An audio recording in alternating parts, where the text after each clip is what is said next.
Assalamualaikum guys, selamat datang ke rancangan Di Awal Asal Boleh. Di Awal Asal Boleh. Untuk kali ini kita akan restore kasut Nike ni.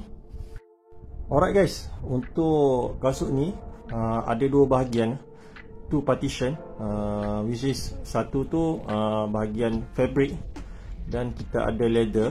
Leather ada dua, satu yang jenis polish leather yang kilat punya, dan satu lagi yang jenis suit leather. Cuma dia bukan jenis yang polish guys. Untuk projek kali ni kita akan ada dua part lah video Okay, so part 1 which is we will be restore bahagian atas lah, dan part 2 insyaAllah kita akan restore bahagian bawah. So untuk bahagian bawah ni sikit saja. Ni bahagian dia wear, dia house kat bahagian bawah ni. Bucu tapak ni normal lah kan. So boleh nampak dia dah tak ada bahagian bawah ni. So kita akan restore untuk bahagian part 2 video nanti. Untuk part 1 ni kita akan restore bahagian fabric saja. Yang leather ni kita tak akan restore, kita tak kusik sebab dia masih cantik lagi.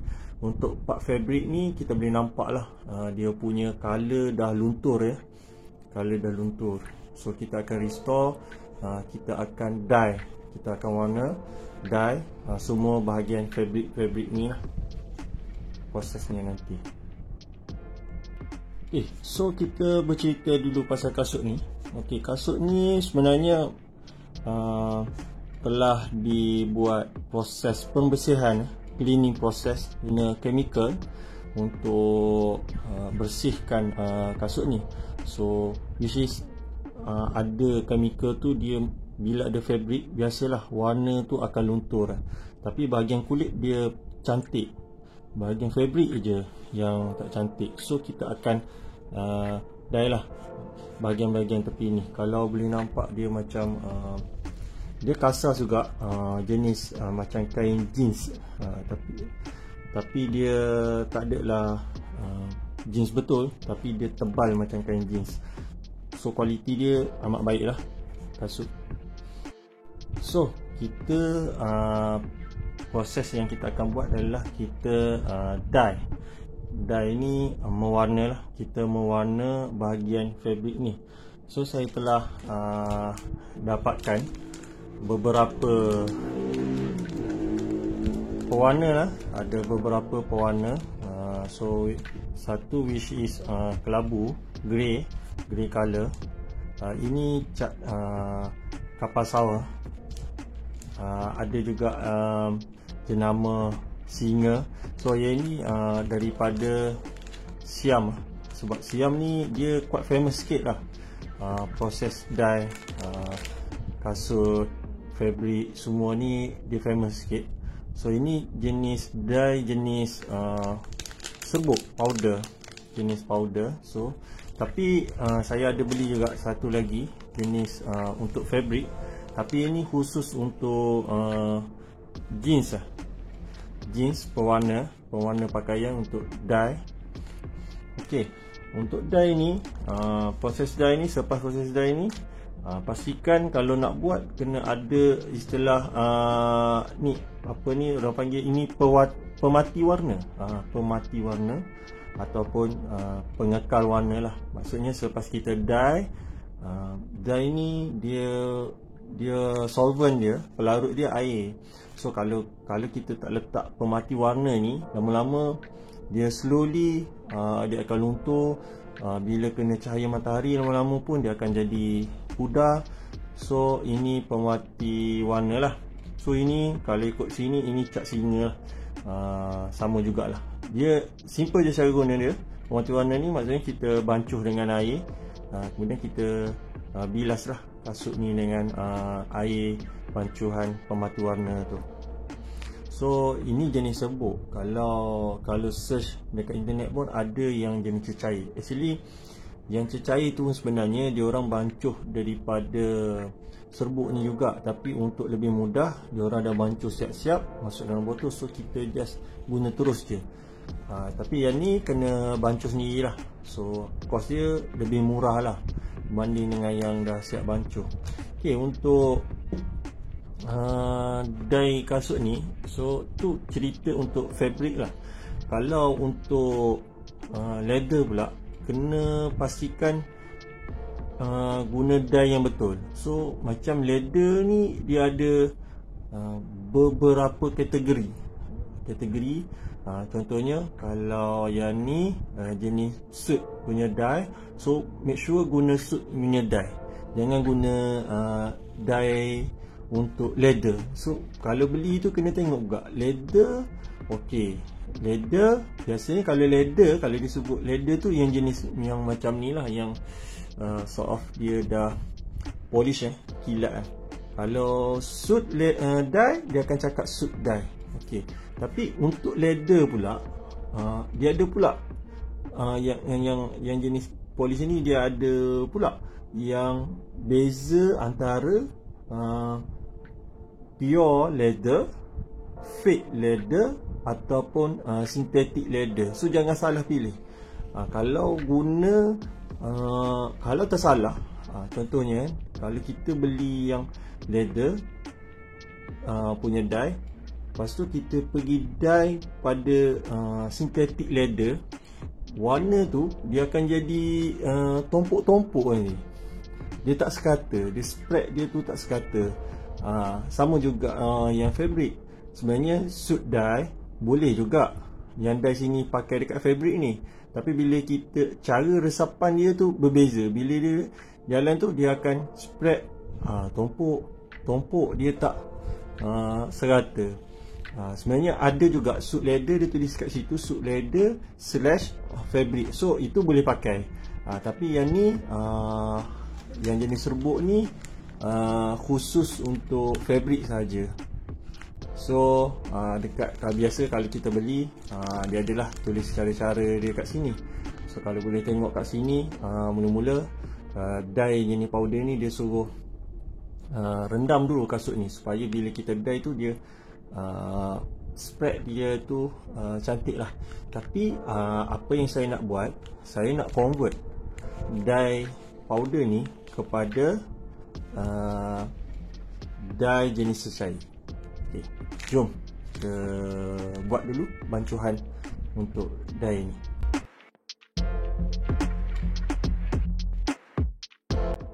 So kita masukkan garam untuk larutkan.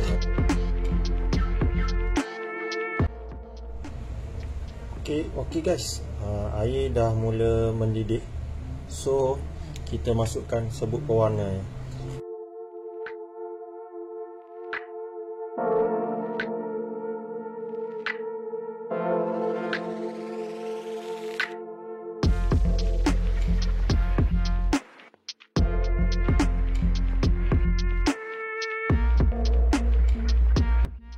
Okay guys, sementara dye kita tu cool down, so kita buat preparation untuk kasut ni lah.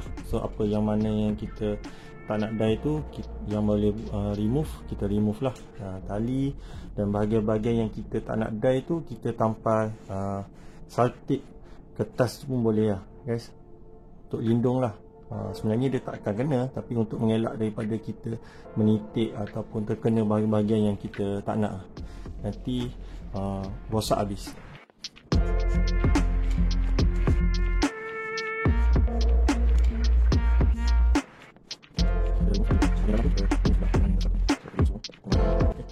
Okay, so prosesnya kita tutup bahagian-bahagian yang kita tak nak terkena dye nanti. Gunakan saltip pun boleh. Saltip ni jenis saltip separa kertas lah.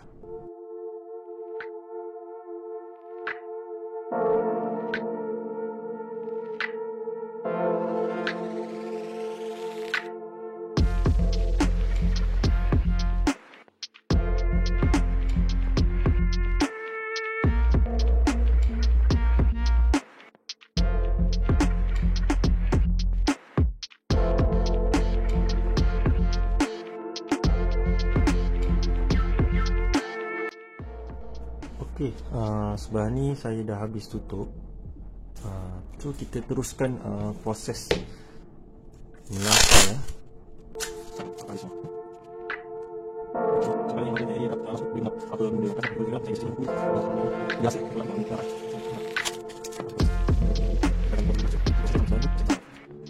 So guys, kita dah siap sebelah. So kita ada kasut sepasang. So ada sebelah lagi lah, kita kena buat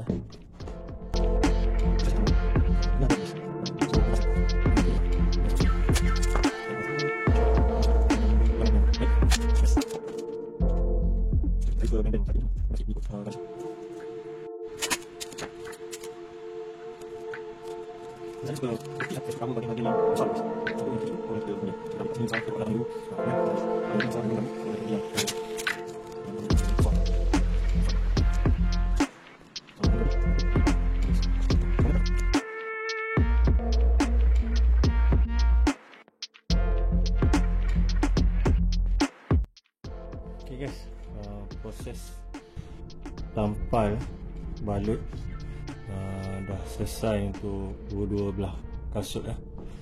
Okay, so untuk proses dye ni, benda yang paling penting guys, sarung tangan. So saya pakai plastik yang disposable punya sarung tangan yang kedua, kita perlukan brush ni yang jenis serap air punya. So yang tulisan, ada orang buat tulisan hot ke apa tu, pakai brush macam ni lah. Dia senang, dia jenis yang serap air. So sebelum kita mula, saya suggest cari kain mana-mana kain buruk, kita test dulu warna tu dekat kain ni. Ok guys, teknik dia mula-mula kita nak pastikan warna dia tu orang kata meresap secara sekata. Kalau ikutkan teknik dia, kita perlu basahkan kain ni dulu dengan air biasa, barulah kita dye. Pakai sarung tangan kita basahkan. Kalau yang kalau baju yang diorang dye, diorang akan rendam dulu kain ni dalam air subilik lah, kemudian barulah dia dye. So kita lembabkan dulu bahagian-bahagian yang kita nak dye ni dengan air, basahkan lah, lembabkan air tu. Okay, kemudian kita celup dye, kita letak dekat kain tu, so biar dia meresap macam tu. So kita tengok lah color ni kita minat ke tak.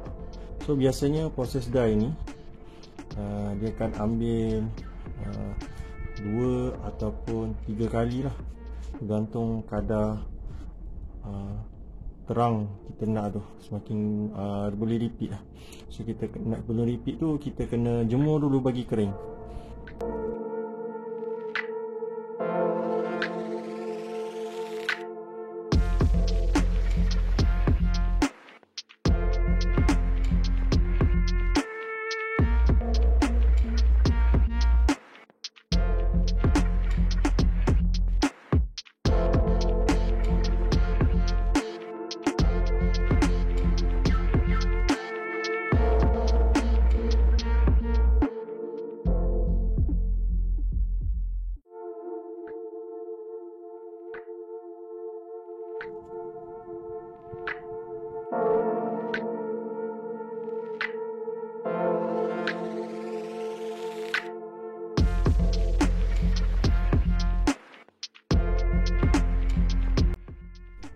So kita pergi section depan dulu.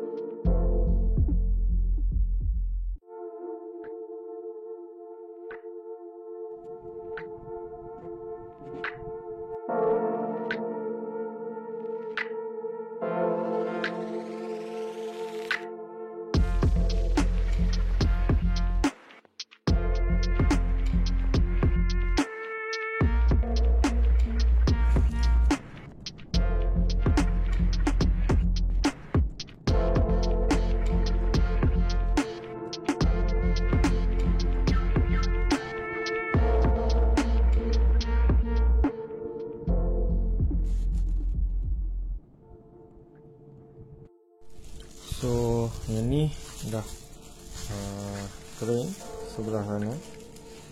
So kita buat sebelah ni pula.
Okay guys, untuk cepatkan proses kering, saya pakai hair dryer. Okay guys, saya dah tentu saya dah buat second layer. So boleh nampak lah beza dia harga warna, beza warna dia. Yang belakang tu, yang bawah tu lebih gelap, yang ni warna kelabu.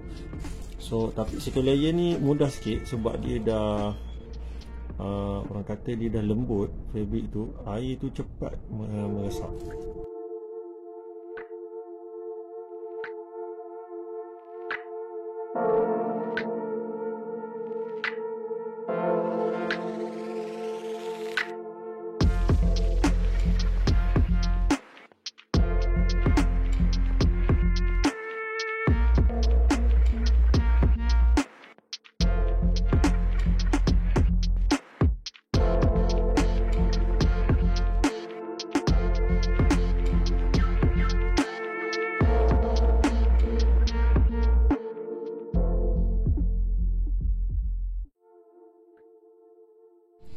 Okay guys, ni kita telah dye sebanyak 5-6 kali untuk dapatkan resapan yang bagus.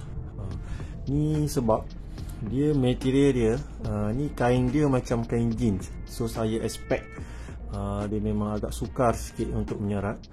Dan dia punya fabric tu dah keras, dah hard, sangat keras. So kita kena dye banyak kali bagi dia lembut, barulah dia color dia dapat true color lah, color yang jelas. Kalau tak masih orang kata dia nampak macam pudar-pudar lagi.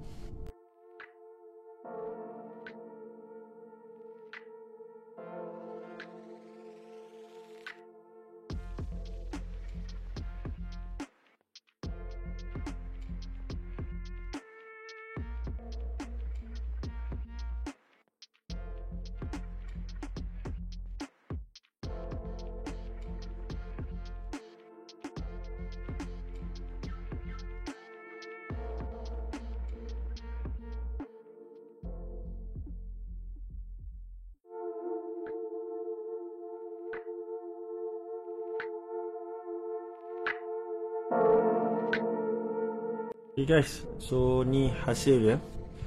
So agak memuaskan. Cuma defect yang berlaku masa saya nak dye part ni, you guys boleh nampak bila saya dye tempat ni, thread dia pun dia meresap dari bawah ni, dia pergi kat thread ni. So dekat benang ni, so jadi hitam juga benang. So ini sama juga, ini putih, tapi tak apalah, itu defect. So tu kena hati-hati next time kalau nak buat proses dye lagi. So alhamdulillah, so inilah hasilnya, berpuas hati lah. So guys, next kita akan guna pemati warna ni untuk kekalkan. Ini pun kalau saya sentuh dengan jari ni banyak kali dia macam dia jadi hitam, nampak ada hitam. So dia masih boleh tanggal lagi. dia tak sepenuhnya lekat. So kita kena guna pemati warna. Pemati warna ni dekat die ni proses yang sama. So kita hanya perlu bancuh dengan air biasa dan pemati warna ni.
Guys, akhirnya kita dah berjaya die kasut ni.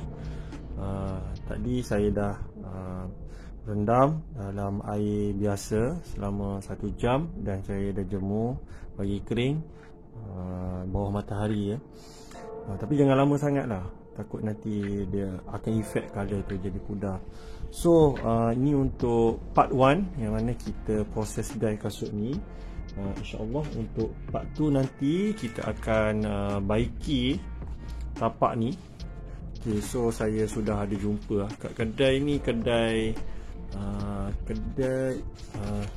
bukan EcoSafe pun ada kedai. Ni saya beli dekat Super Saver, kedai Super Saver. So dia memang bentuk dia ni memang khusus dah untuk kasut yang dah haus bahagian tepi lah. So kita just buat macam ni. So kita just tampal kat sini lah. So nanti kita akan pastikan dia cantik smooth untuk second video. Itu jangan lupa like, share and subscribe. Nantikan video-video baru dalam DIY asal boleh. Thank you guys. Jumpa lagi. DIY asal boleh.